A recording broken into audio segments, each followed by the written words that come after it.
I have this basil plant that I bought at Trader Joe's a few months ago, and I'm feeding this plant the same food that I put in my hydroponic mixture, and as a result this plant is producing very nice sized leaves that have a lot of aroma and flavor.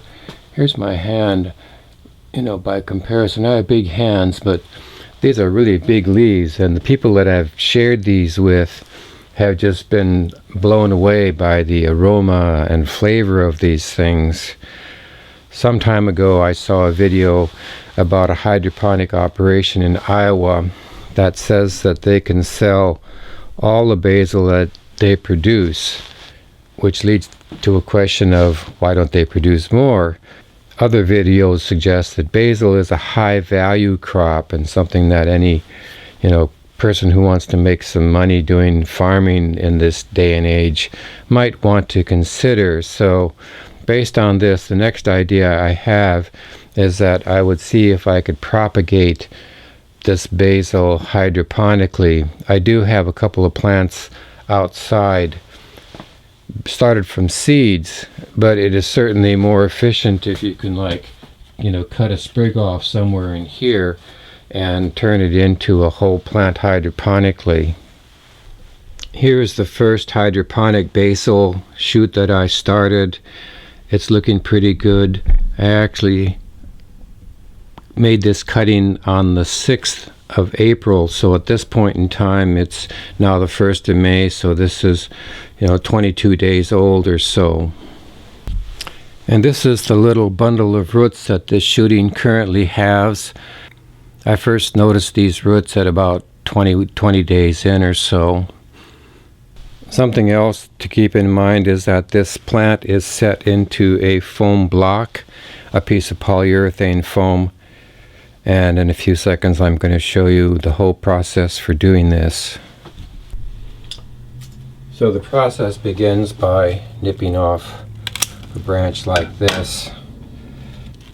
I want to trim back these leaves at the top so it doesn't have to support so much growth.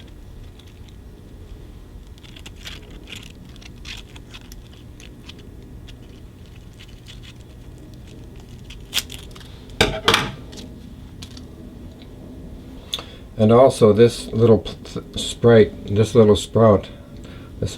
in here, see, has a branch here, and what will happen as this thing starts to grow is that more side branches will come out of this, and that's really what I should be doing, is nipping something right in here so that it branches out, and that's what I'll do in this plant. I'm thinking I may want to get another mother plant to use more specifically for reproduction.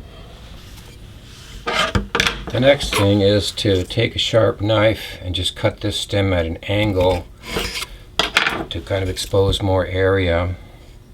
One thing I've noticed with this is that after a few days sometimes the bottom will start to turn black, and I just pull it out and cut it back to a green area, and it will continue to go. So the next part is cutting a polyurethane foam block to fit in the 2-inch net cup, and I have this piece of leftover foam that's about 1.25 inches thick. So if you set this on there, take a sharp knife, you can kind of guess this here, close enough. Okay, so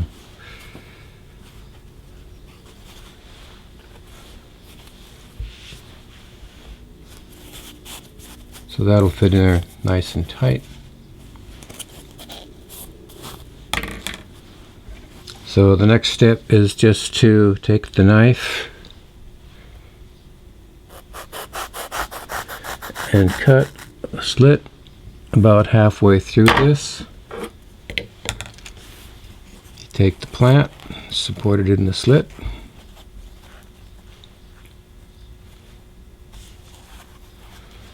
This goes into the foam cup. Now, here's the other thing here, is that I need to make space for the stem here, and I'll show you that in a second.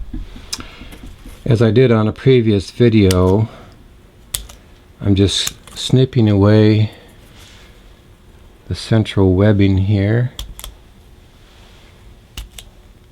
to make a hole for that stem, which I also used when I converted plants.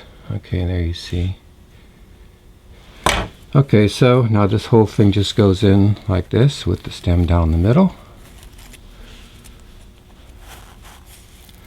And there you have your nice little cutlet. I'll slide this down a little bit. Perhaps could have been a little bit longer, but you know, then I have these little blocks here, like that. Goes in the block. And this goes in the beverage cup.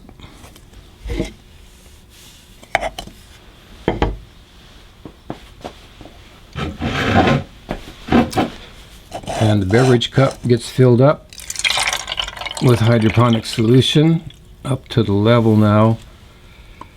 I'm going to bring it up to about the bottom of the net cup. Okay, so that's a good place. To some extent, the plastic foam will also absorb moisture, and it'll be interesting to see whether or not these things form roots in the plastic cube as well as down below. So now I'll label this with a date, and in about 3 weeks I expect this to be producing roots.